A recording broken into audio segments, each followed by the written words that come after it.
I understand that you may feel there are people that did you so dirty that they don't deserve forgiveness. Greetings. Sean with Sheena back with another video. Now, this is a topic that I know a lot of people deal with. You know, Jesus said in Luke 17:1, he said offenses will come. You know, and unfortunately, they happen a lot in relationships. So, without further ado, these are 7 things that you can do when offenses come. Beginning with the first one is withdraw or distance yourself from the person that hurt you. Honestly, some people never even deserve a conversation. They never deserve your time. Some people we allow into our lives, we know they should not have been there to begin with. We've seen the signs at the beginning. These are the type of individuals that I'm talking about when it comes to being hurt. Some of us actually had warnings from others that we didn't listen to. And now we have to pick up the pieces once again. So, you know, basically, before we even get into a relationship, we're going to see, you know, if you go back and look at some of my videos, basically, they're warning signs. And if you go through, you know, and look at other people's videos, you know, you're going to see that, you know, many people are lining up. Many people are lining up. So, without further ado, we're going to move on to number 2. Number 2, depending on the situation, you can look at it as a lesson learned. Proverbs 6:7 says, can a man take fire in his bosom and not get burned? So when you go and you touch that hot iron, you're going to think twice about touching it again. You're not going to be so quick to rush into a relationship. You know, you're going to start evaluating and be like, you know, you're going to be just paying close attention to the person's ways, to how they talk, to how they live. You're not going to keep making the same mistake over and over and over again. Now, there are those that do, you know, and I feel sorry for them, but basically, you know, those types, they need the healing. You know, they need the healing so that they can be free and make better choices. Without further ado, let's continue. Move on to number 3. Focus on a new project, hobby, job, or ministry. Now, listen, don't get me wrong. I'm not saying to stuff it under, you know, I'm not saying that. I'm just saying that, honestly, there is literally a time for everything, you know, and, you know, these things can help better you, you know, when you start focusing on something positive. That is basically all I'm saying. I'm just saying, when you have someone or something that hurt you, if you don't occupy or you stew on it, it can be damaging to every aspect of your life. This is unhealthy. It can make you sick mentally, emotionally, and spiritually. You know how many people are walking around with bitterness in their heart, resentment? You know, some people even walking around with those things in their heart and blaming God when they were already warned. You know, or even if you're not a believer, you already had that intuition that this was not a good situation. But you allowed yourself to adventure into that situation regardless. You know how many people are sick physically? You know, it's unreal. But this is why I'm saying to occupy, you know, not to bury it, because there is going to come a time that you're going to have to deal with it. But sometimes you just have to deal with it in increments, little by little by little, until you get the results that you are seeking for.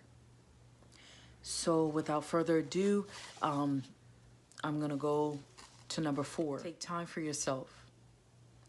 Do some evaluation. Set some goals.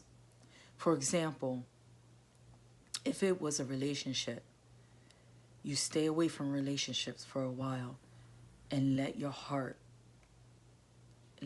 heal.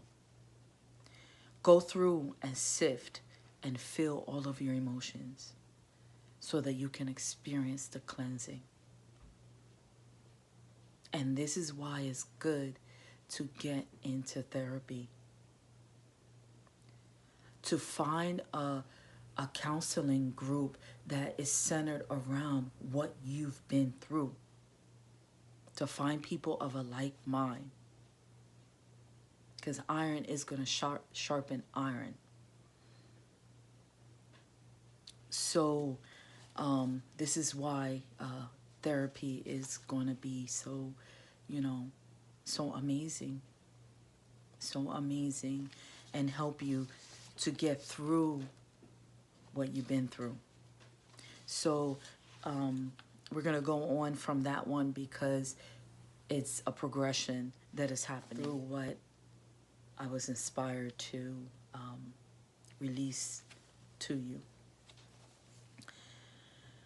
So remember, healing is a process. Remember that. Number 5, allow yourself time to grieve. 2 Corinthians 3:5, Scripture says, examine yourself to see if you are in the faith. But we can use this in healing terms as well. Look deep within. Write things down. When you do things or say things, what is the reasoning behind what you said or thought? For example, you got angry because someone was talking about how good their relationship was, and you just broke up with someone who hurt you, who did you so dirty, who did you so wrong. That's the time to look inside and confront that hurt by praying, crying, talking it out. I'm saying when it surfaces. I know I went deep, but how you going to be healed if you continually stuff it down or run from it? I know it hurts, but until you get it out, you won't be whole. And this is what we're talking about. We want to be whole. We want to be entire. We want to be able to make good and healthy decisions. But we cannot do that if we are broken.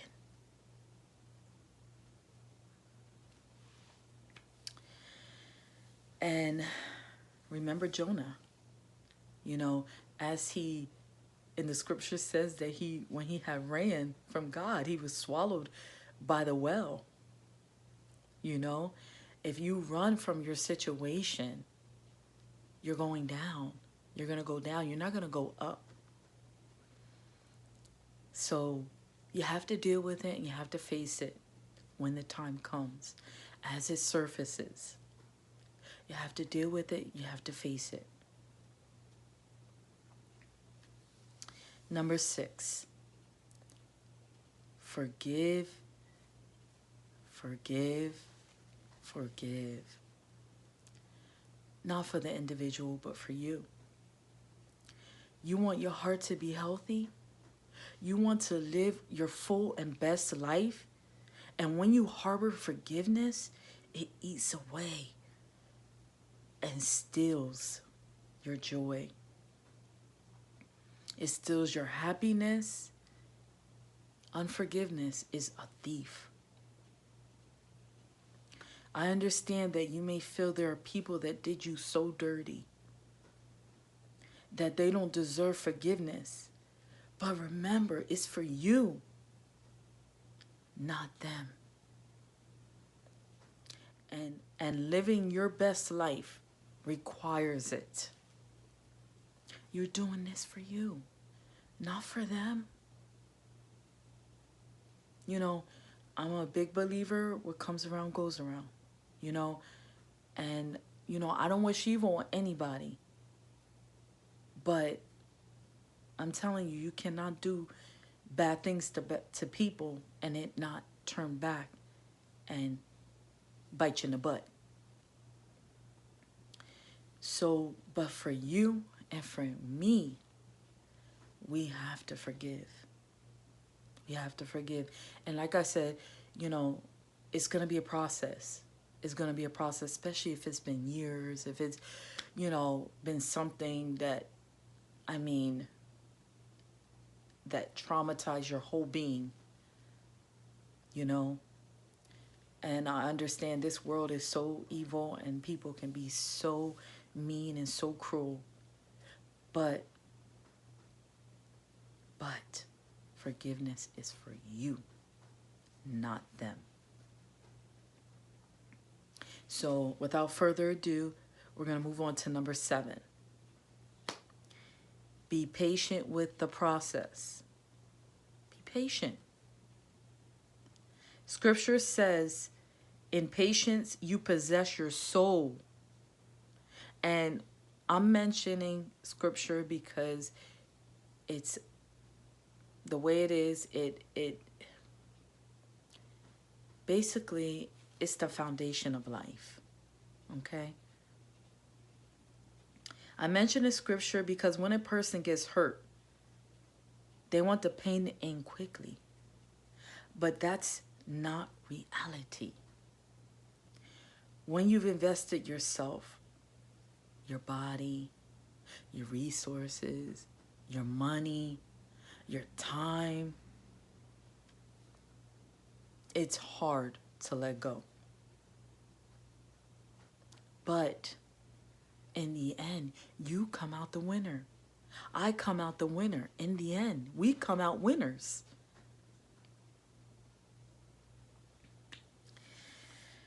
So the reality is it will take time to heal. It won't happen overnight. Sometimes all you can do is take one day at a time. And this is true. Sometimes all you can do is literally take one day at a time. And I have a beautiful, it's like a thing that I found in Google, and it's like really beautiful. I'm going to read it to you guys. I have printed it out to read it at the end because it's just so beautiful. And you will make it through. You will make it through. You will. So I just want to say thank you for visiting my channel again. And I know this was a little deep and hitting home. You know, I was even about to tear up on this one because it's deep, you know, and we're all working through things. We're all working through things. As I said in the beginning, offenses are going to come. You know, the thing is that sometimes some of the offenses that come, they can be avoided. And this is what I'm speaking to. But if you allow these things to come in, then, you know, applying these principles to your life is going to help you through. I wanted to read scripture, Matthew 26:14-16. And I wanted to say that God knows how you feel. So this is why I want to read this scripture. Matthew 26:14-16. Then one of the 12, the one called Judas Iscariot, went to the chief priests and asked, "What are you willing to deliver him over to you?" So they counted out for him 30 pieces of silver. From then on, Judas watched for an opportunity to hand him over. So I read that scripture because God knows what it feels like to be betrayed, to be hurt, you know, and, you know, if you're not a believer, you know, like I said, this book will guide you, you know, on you know, on that path. But not only that, it's just wisdom. So I want to read that last uh, poem that I promised I was going to read to you. And this is so encouraging. One day, you will tell your story of how you've overcome what you're going through now, and it will become part of someone else's survival guide. And this is what I'm hoping to achieve.